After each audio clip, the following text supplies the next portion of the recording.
அவர் நம்மை ஒவ்வொருவரையும் எப்படி மாற்றிருக்கிறார் தெரியுங்களா? பிரகாசிக்கிற விடிவெளி நட்சத்திரமாய் கர்த்தர் நம்மை மாற்றி இருக்கிறார்.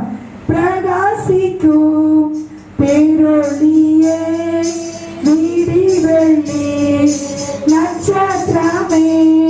கரங்களை தட்டி பாடலாம். பிரகாசிக்கும் பேரொளியே விடிவெளி நட்சத்திரமே.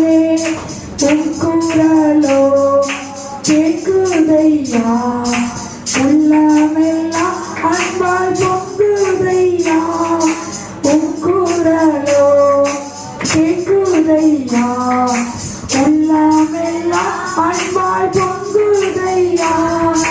துதித்து துதித்து மகிழ்ந்து புகழ்ந்து தூயவர் உம்மை நான் பாடுவேன். துதித்து துதித்து மகிழ்ந்து தூயவர் உம்மை நான் பாடுவேன். ஆண்டவர் நமக்குள்ளே மகிமை நம்பிக்கையாக இருக்கிறார். இந்த பூமி எல்லாம் மகிமையினாலே நிறைந்திருக்கிறது. அவர் மகிமையின் ராஜாவாய் இருக்கிறார். இயேசுவுக்கு இன்னொரு பேர் மகிமையின் ராஜா. உள்ளே பிரவேசிப்பார். நமக்குள்ளே, நம்முடைய வீட்டுக்குள்ளே மகிமையின் ராஜா இருக்கும் பொழுது வீட்டுக்குள்ள எந்த இருளும் இருக்கவே முடியாது. எந்த பிலிசுடைய மாந்திரிகளும் நம்மை தாக்கவே முடியாது. மத்தேயு 5:14-16 வாசிக்கிறோம், நீங்கள் உலகத்துக்கு வெளிச்சமா இருக்கிறீர்கள் என்று சொல்லி.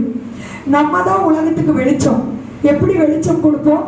நாம் செய்கிற நற்கிரியைகள் மூலமாக, நாம் செய்கிற நன்மையான காரியங்கள் மூலமாக பிதாவாகிய தேவனை மகிமைப்படுத்தும்படி நம்முடைய வெளிச்சம் மற்றவர்களுக்கு முன்பாக பிரகாசிக்கும் என்று ஆண்டவர் சொல்கிறார். அல்லேலூயா.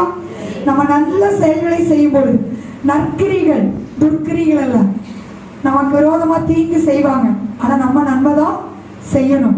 நம்ம சபிப்பாங்க, நம்ம அவங்களை ஆசீர்வதிக்கணும். நம்ம பகைப்பாங்க, அவளுக்கு நம்ம நன்மை செய்யணும். நமக்கு விரோதமா எழுதுவாங்க, நம்மை நிந்திப்பாங்க, நம்மை துன்பப்படுத்துவாங்க, அவங்களுக்காக நம்ம ஜெபம் பண்ணணும். இதுதான் நற்கிரிகள். இந்த நற்கிரிகளை சோர்ந்து போகாமல் நம்ம செய்யும் பொழுது நம்முடைய வெளிச்சம் மற்றவர்களுக்கு முன்பாக பிரகாசிக்கும். அல்லேலூயா.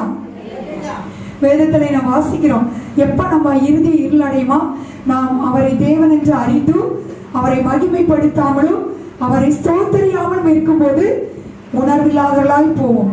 இந்த இருதயம் சீக்கிரம் இருள் அடைந்து விடும். எப்ப நமக்கு இருள் வரும் தெரியுங்களா? நீங்க தேவனை துதிக்காத பொழுது, வீட்டுக்குள்ள நாம் அவரை மகிமைப்படுத்தாமல் இருக்கும் பொழுது, ஆலயத்துக்கு வந்து கரங்களை தட்டி பாடாமல் இருந்தா, ஸ்தோத்திரம் பண்ணாம இருந்தா,